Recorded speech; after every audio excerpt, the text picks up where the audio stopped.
guys, and welcome back to this YouTube channel. Guys, I'm just gonna get straight into the topic. I don't want to do chit chatting because I hear you. You all have been telling me that you like it when I directly get into it, and that is what we are gonna do.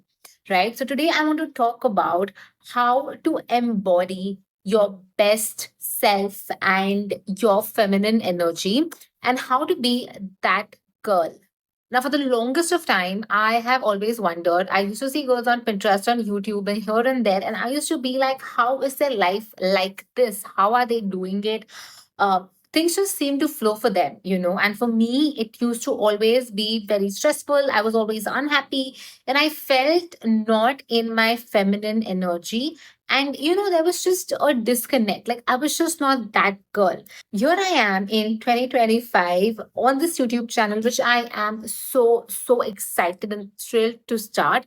I want to tell you how to be that girl who has her priorities sorted. She has a guy who she is with, and life is great, and he is respectful of her, and her career seems sorted. She's doing so many things. She's able to manage everything at the same time. She has her relationships, priorities, everything sorted, and she is mentally her best self.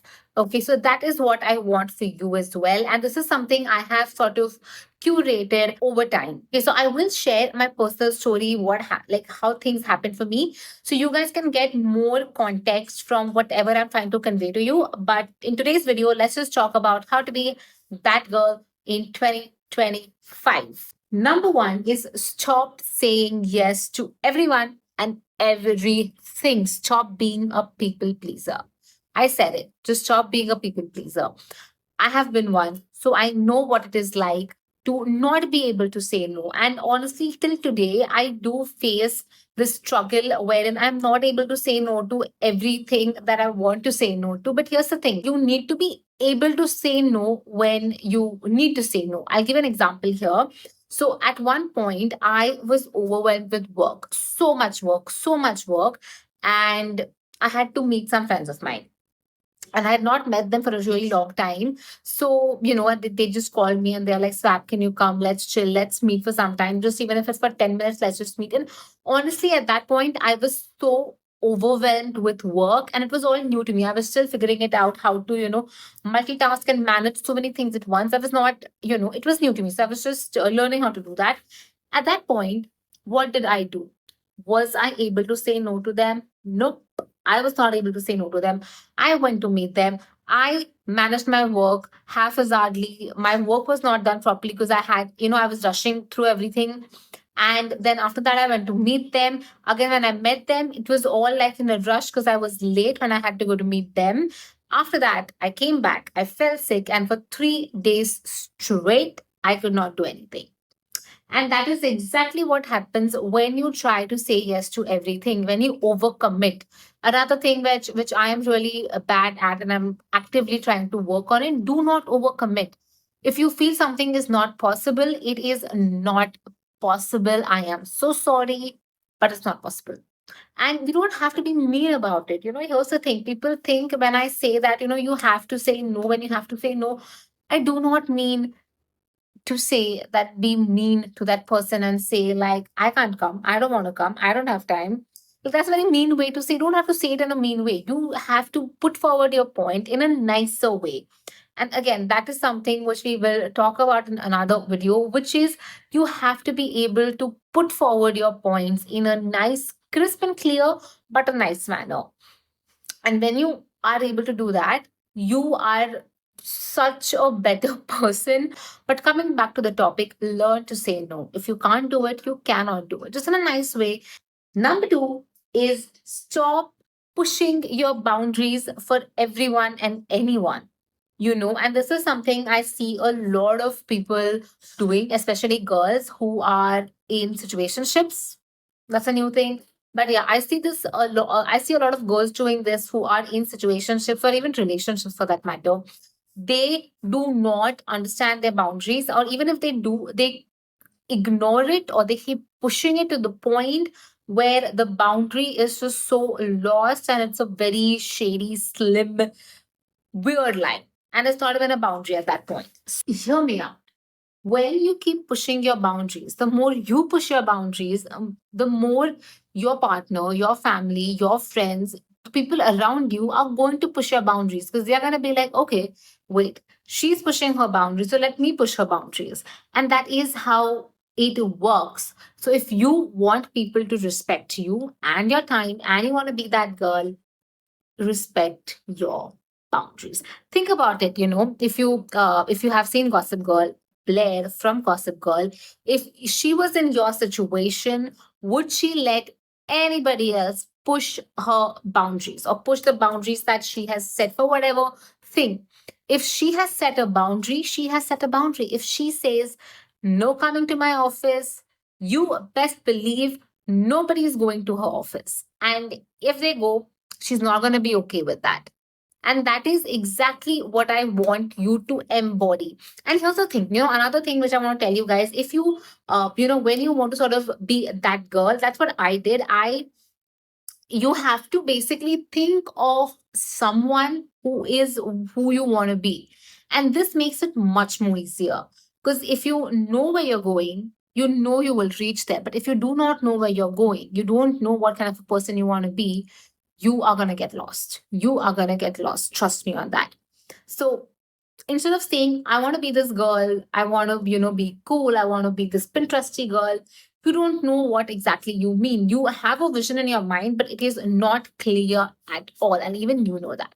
So here's the thing, okay? Think of a character from a movie or a show. A show is better because the show, and a good show that too, if you figure out your persona from that of a show, which is a good made show, and the character is consistent with their behavior, because that's really important too, right?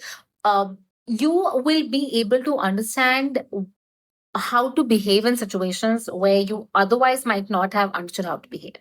So that is something that's really, really important. It could be Moira from Schitt's Creek. I love her. I cannot be her because honestly, like in my heart, I know I'm not her. But if you are her, you are her.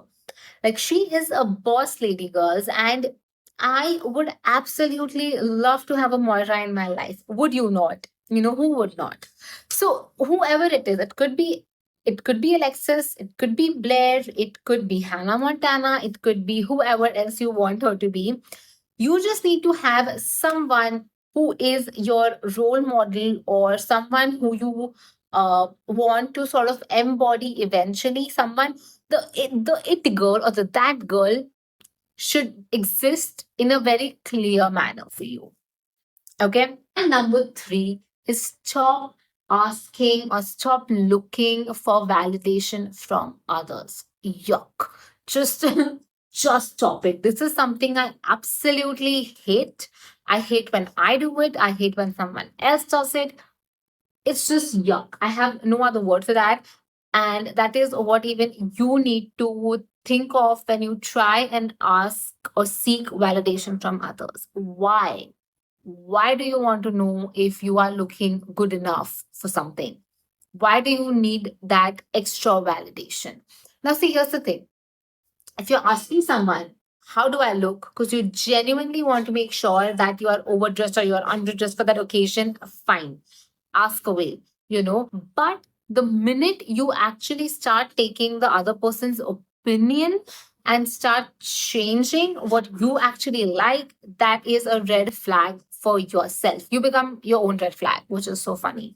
But yeah, you become your own red flag. So never ever, just don't. Just do not ever seek validation from anybody else. And I see a lot of people doing this as well. They will do something. Okay, so let's say I win an award for whatever field of work I am in. After winning the award, I go back home and I probably, if it's my husband or it's my mom or it's my dad, whoever is there, I go and show them the award. And I'm like, oh my God, don't you think I was a good, whatever, good at that profession? That's why I got the award. What's that supposed to mean? This behavior is when you try to seek validation from someone else for something that you have done, which you know is good, or maybe it could be bad, whatever, it could swing either way. But you know what you have done, and you want that validation from someone else to just hear, oh my God, yes, you know what, you did great. Oh, yes, thank you. Because of you, I got it. See, if the other person is coming and saying these things to you, it's fine. But when you go to that person and then you are seeking for validation from that person, why are you doing that? Okay. And here's the thing, here's one thing which you really need to understand if you want to stop seeking validation from others, is that we all are different people. I might like red, you might hate red. I like blue, you might hate blue. Or someone else might like green and someone else might love yellow. Not everybody likes peaches, right? So peach could be the best fruit on this planet. Mangoes, mangoes, everybody love mangoes. I don't like mangoes. And that's a fact. Okay, by the way, I do not like mangoes. I just don't understand what this full craze about mangoes is, and mangoes is not for me. I would genuinely go for something else over a fresh mango, and I know everybody around me, they love mangoes. I do not. So what I'm trying to tell you here is that not everybody is going to like the same thing. So maybe you like something done a certain way, or maybe you think what you are doing at work is exceptional, but your parents might not think the same. Or maybe you love your fashion sense and your friend does not, and that's fine. As long as you know what you are doing and you are doing it with consciousness, like you're not mindless doing something, you're not like mindless picking up a dress and wearing it. You are wearing the dress because you like it. When you are in that headspace, or when you are in that space in general, you will not want validation. And if you are a person who keeps asking or keeps going to people for validation or reassurance, just stop it. Okay, just stop it. We don't do that around here. Okay, so that is one of my biggest icks. There can be something that we might be doing unintentionally, and but the minute you realize it, you have to stop. It cannot go on. Once you realize it, and then if it's still going on, that's a problem. That's a problem, my friend. So that is not something that I want for you. And all these things, they sort of boil down to the kind of person you are, and the kind of person who you are going to attract or manifest in your life as your lover. If you already haven't, that's the kind of person you are going to manifest. You manifest who you are, not what you want. I hope this video helps you out. I hope you are able, or you at least try to sort of embody these traits. And trust me, you will be closer, one step closer to be that girl. Do follow my YouTube channel, because I will be posting a part 2, 3, 4, because I have a lot of things to say, but I don't want to make one video too long. So, yeah, please make sure that you're following me, and I'll see you very soon in part 2. And bye bye. Take care.